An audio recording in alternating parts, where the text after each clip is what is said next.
இந்தியாவின் semi speed வகையிலான Vande Bharat express ரயிலின் புதிய அவதாரமான 20 பெட்டிகளை கொண்ட வந்தே பாரத் ரயிலானது முதல் முறையாக தெற்கு ரயில்வேக்கு ஒதுக்கீடு செய்யப்பட்டுள்ளது.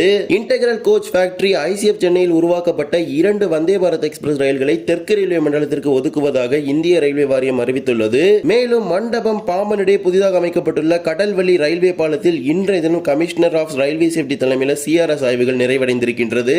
இன்றைய தினம் இவை அனைத்தையும் பற்றி தான் இந்த ஒரு வீடியோ டீடைல்டா பார்க்க போறோம். சேனல் புதுசாக வந்து மறக்காம சப்ஸ்கிரைப் பண்ணிட்டு பக்கத்துல இருக்க பெல் ஐகானை போட்டுருங்க. அப்பதான் நம்ம போடுற ஒரு வீடியோட நோட்டிபிகேஷன் உங்களுக்கு உடனுக்குடன் வரும். வாங்க வீடியோக்குள்ள போகலாம். இந்திய ரயில்வே வாரியத்தின் சார்பாக தெற்கு ரயில்வே மண்டலத்திற்கு 20 பெட்டிகளை கொண்ட வந்தே பாரத் ரயில்களானது ஒதுக்கீடு செய்யப்பட்டுள்ளது. இன்டெகிரல் கோச் ஃபேக்டரி ஐசிஎஃப் சென்னையில் உருவாக்கப்பட்ட 66 மற்றும் 77வது ரயில் பெட்டிகள் தெற்கு ரயில்வே மண்டலத்திற்கு ஒதுக்கீடு செய்யப்பட்டுள்ளது. அதில் ஏற்கனவே ஒரு ரயிலுக்கான வழித்தடம் நமக்கு கிடைக்கப்பெற்று விட்டது. அதாவது கேரள மாநிலத்தின் திருவனந்தபுரத்திலிருந்து காசர்கோடு வரை செல்லக்கூடிய வந்தே பாரத் ரயிலுக்கான ஒரு வழித்தடம் தான் அது. தற்போது 16 பெட்டிகளை கொண்டு இயக்கப்பட்டு வரும் அந்த வந்தே பாரத் ரயிலானது 20 பெட்டிகளை கொண்ட வந்தே பாரத் ரயிலாக மாற்றப்பட இருக்கின்றது. மற்றொரு வந்தே பாரத் ரயில் எந்த வழித்தடத்தில் இயக்க திட்டமிட்டிருக்கிறாங்க அப்படிங்கிற குறித்தான தகவல்கள் மிக விரைவில் வெளியாகும் என எதிர்பார்க்கப்படுகின்றது. புதிதாக உருவாக்கப்பட்டுள்ள 4 ரேக்குகளில் 2 ரேக்குகள் தெற்கு ரயில்வேக்கும் 2 ரேக்குகள் வடக்கு ரயில்வே அதாவது நார்த்தன் ரயில்வே மண்டலத்திற்கும் ஒதுக்கீடு செய்யப்பட்டுள்ளது.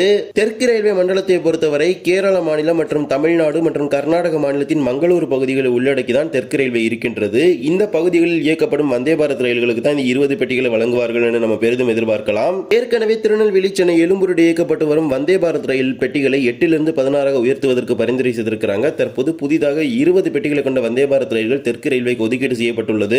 இந்தியாவிலேயே 2 வழித்தடங்களில் மட்டுமே தற்போது 20 பெட்டிகளை கொண்ட வந்தே பாரத் ரயில்கள் இயக்கப்பட்டு வருகின்றது. ஒன்று நாக்பூர் செகந்திராபாத், மற்றொன்று டெல்லியிலிருந்து வாரணாசி என 2 வழித்தடங்களில் தற்போது இயக்கி வருகிறார்கள். மிக விரைவில் இந்த 2 வந்தே பாரத் ரயில்களுக்கான வழித்தடம் அறிவிக்கப்பட இருக்கின்றது. ஒரு வழித்தடம் திருவனந்தபுரம் காசர்கோடு, மற்றொரு வழித்தடம் குறித்த தகவல்கள் மிக விரைவில் வெளியாகும். தெற்கு ரயில்வே மண்டலத்தில் முதல் முறையாக 20 பெட்டிகளை கொண்ட வந்தே பாரத் ரயில் இயங்க இருக்கின்றது. இதே போலவே ஆசியாவின் முதல் செங்குத்து ரயில்வே தூக்கு பாலம் என்று அழைக்கப்படும் பாம்பன் புதிய ரயில்வே பாலத்தில் இன்றைய தினம் இதற்கான இறுதிக்கட்ட சிஆர்எஸ் ஆய்வுகள் நடைபெற்று இருக்கின்றது.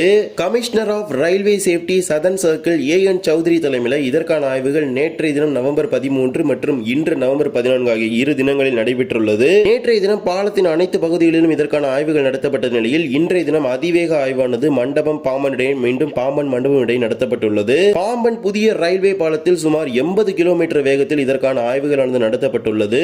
2 வருடங்களுக்கு மேலாக ராமேஸ்வரத்திற்கு ரயில் போக்குவரத்து நிறுத்தப்பட்டுள்ள நிலையில் மிக விரைவில் அது துவங்க இருக்கின்றது. அதற்கான ஒரு இறுதிக்கட்ட ஆய்வு தான் இந்த சிஆர்எஸ் ஆய்வு. சிஆர்எஸ் ஆய்வுகளானது கமிஷனர் ஆஃப் ரயில்வே சேஃப்டி தலைமையில் இன்றைய தினம் நிறைவடைந்திருக்கின்றது. மேலும் பாம்பன் கடல்வழி ரயில்வே பாலத்தின் வழியாக ரயில் போக்குவரத்து துவங்குவது தொடர்பாக சிஆர்எஸ் சார்பாக மிக விரைவில் ஒப்புதல் வழங்குவாங்க நம்ம பெரிதும் எதிர்பார்க்கலாம். சிஆர்எஸ் சார்பாக ஒப்புதல் வழங்கப்பட்டு இதற்கான சர்டிபிகேட் எல்லாமே கொடுத்துட்டாங்கன்னா சதன் ரயில்வே சார்பாக ரயில் போக்குவரத்து துவங்குவதற்கான ஏற்பாடுகளை செய்வாங்க.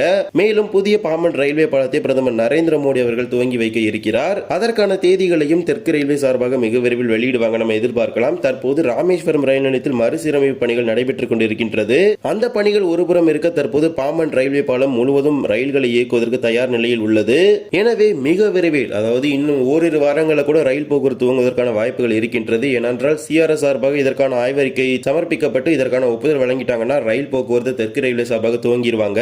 பாம்பன் புதிய ரயில்வே பாலத்தின் வழியாக நாம் பயணிக்க போகும் காலம் மிக விரைவில் வந்துவிட்டது. இன்னும் ஒரு சில நாட்கள் என்று கூட நாம் குறிப்பிடலாம். பாம்பன் புதிய பாலத்தில் பயணிப்பதற்கு எத்தனை பேர் காத்துட்டு இருக்கீங்க அப்படிங்கறத கமெண்ட் செக்ஷன்ல சொல்லிட்டு போங்க. இந்த ஒரு வீடியோ அவ்வளவுதான். இந்த வீடியோ பிடிச்சிருந்தா மறக்காம like and share and subscribe பண்ணிட்டு பக்கத்துல இருக்க பெல் ஐகானை போட்டுருங்க. அப்பதான் நம்ம போடுற ஒரு வீடியோட நோட்டிபிகேஷன் உங்களுக்கு உடனுக்குடன் வரும். இன்னொரு வீடியோ சந்திக்கலாம். தேங்க்ஸ் ஃபார் வாட்சிங்.